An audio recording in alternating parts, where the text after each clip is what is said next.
Salam Bapak Ibu yang terkasih di dalam Tuhan Yesus. Selamat bertemu kembali dalam renungan firman Tuhan bersama STT Saint Paul Bandung. Dan pagi ini tema yang akan saya bawakan yaitu kasih setianya untuk selamanya, yang terambil dari Mazmur 111. Namun sebelumnya mari kita berdoa terlebih dahulu. Tuhan Yesus, kami bersyukur untuk saat ini kami mau mendengarkan firman Tuhan. Tuhan sertai kami supaya firman Tuhan boleh kami dengar dengan baik, sehingga itu boleh berakar, bertumbuh dan berbuah berlipat kali ganda dalam kehidupan kami. Terima kasih Bapa, dalam nama Tuhan Yesus kami sudah berdoa dan mengucap syukur. Amin.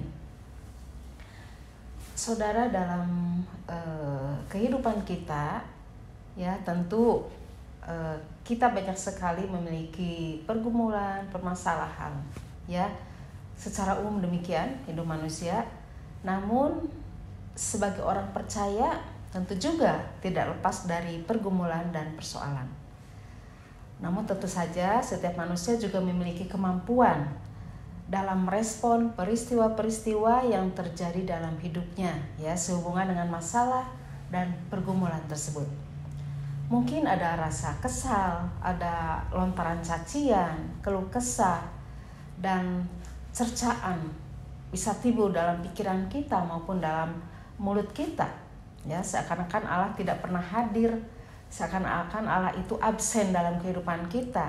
Terkadang kita curiga kepada Allah. Nah, rekan-rekan yang terkasih di dalam Tuhan Yesus, lalu bagaimana sebaiknya respon kita terhadap situasi dan kondisi yang demikian?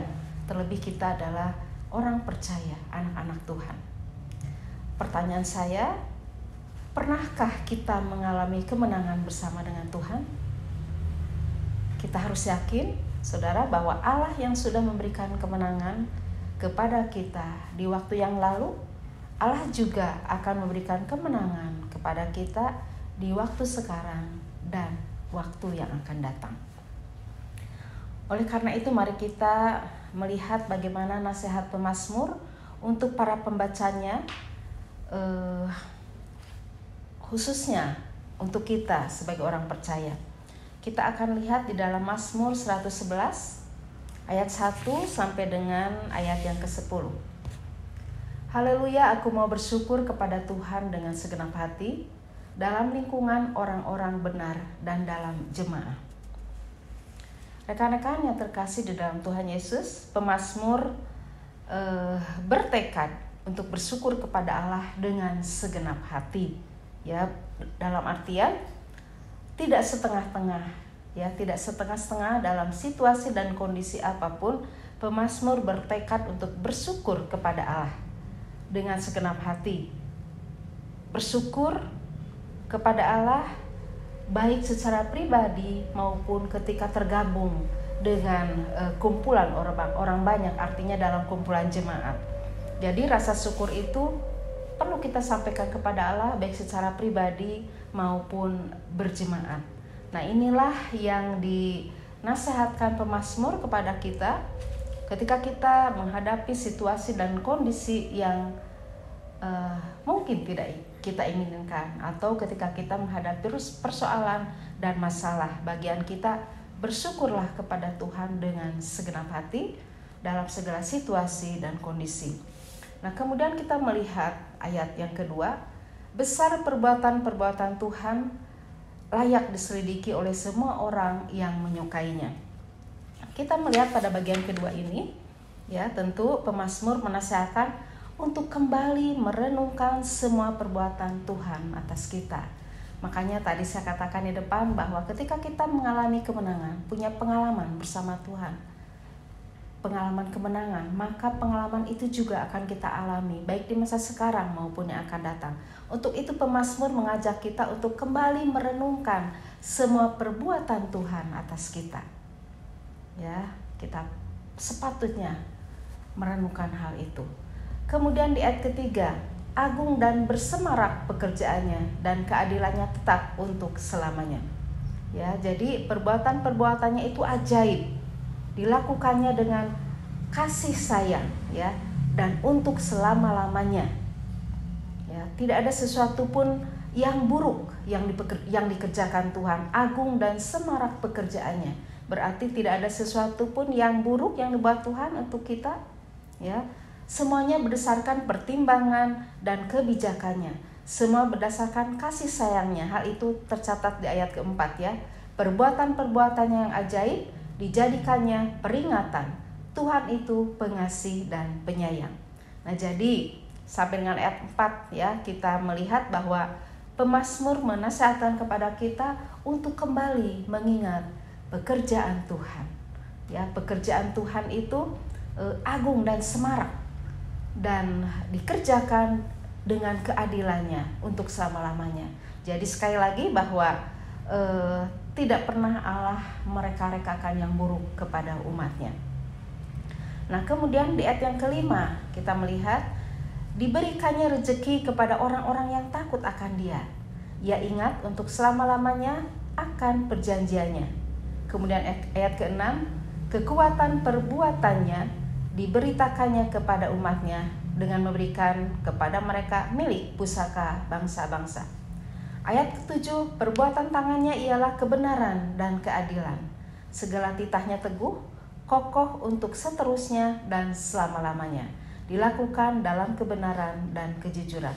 Saudara yang terkasih di dalam Tuhan, dari mulai ayat ke-5 sampai dengan ayat ke-8, kita melihat bahwa pemazmur mengingatkan kembali ya bagaimana Tuhan menolong bangsa Israel baik secara jasmani maupun rohani, dipuaskan oleh Tuhan sehingga mereka juga dilepaskan dari penjajahan Mesir. Ya, jadi dengan kata lain, pemazmur sedang mengingatkan kepada kita kemenangan di masa lalu. Ya, itu bisa terjadi di masa sekarang dan masa yang akan datang. Dengan kata lain bahwa pertolongan Tuhan, kasih setia Tuhan itu untuk selama-lamanya. Dan kemudian kita melihat ayat yang ke-10. Permulaan hikmat adalah takut akan Tuhan. Semua orang melakukannya berakal budi yang baik. Puji-pujian kepadanya tetap untuk selamanya. Ya, saudara yang kekasih di dalam nama Tuhan Yesus, ya, puji Tuhan bahwa kita juga secara rohani sudah dibebaskan oleh Tuhan dari dosa dengan cara Dia menebus kita, ya, di dalam tubuhnya di kayu salib, yaitu dengan mengaruniakan anaknya yang tunggal. Terlebih untuk masalah-masalah kecil, Allah sanggup karena Dia adalah Jehovah Jireh. Nah, kemudian di ayat 10 kita melihat bahwa penilaian Allah, orang yang sungguh paham kebenaran dan memiliki pengertian untuk menilai dan bertindak benar adalah orang yang takut akan Allah. Jadi orang yang takut akan Allah pasti akan menyikapi segala permasalahan, segala persoalan dengan kembali datang kepada Allah. Tidak curiga kepada Allah bahwa Allah absen, bahwa Allah tidak pernah menolong. Tetapi orang yang takut akan Allah, dia akan bertindak dengan benar, dia akan bertindak dengan baik, dia akan bertindak dengan penuh hikmat ketika diperhadapkan dengan masalah dan persoalan. Bersyukur karena takut akan Tuhan. Jadi ucapan pujian dan syukur bagi Allah akan keluar dari setiap mulut manusia yang memiliki rasa takut akan Allah. Itulah sebabnya kita sebagai orang percaya seharusnya senantiasa dalam keadaan apapun kita memuji kebesaran Allah dalam setiap situasi dan kondisi apapun. Ucapan syukur pemazmur, aku mau bersyukur kepada Tuhan dengan segenap hati. Kiranya itu juga ada pada kita sebagai orang percaya. Puji Tuhan, demikian perenungan firman Tuhan pada hari ini. Mari kita berdoa. Bapa, kami bersyukur untuk renungan firman Tuhan pada hari ini. Kiranya kami boleh belajar memahami kembali bahwa pertolongan Tuhan tidak pernah absen untuk orang-orang yang takut akan Tuhan. Ajar kami dalam menyikapi segala persoalan kami dengan tetap bersyukur kepada Tuhan. Terima kasih Bapa, di dalam nama Tuhan Yesus kami sudah berdoa dan mengucap syukur. Amin. Salam.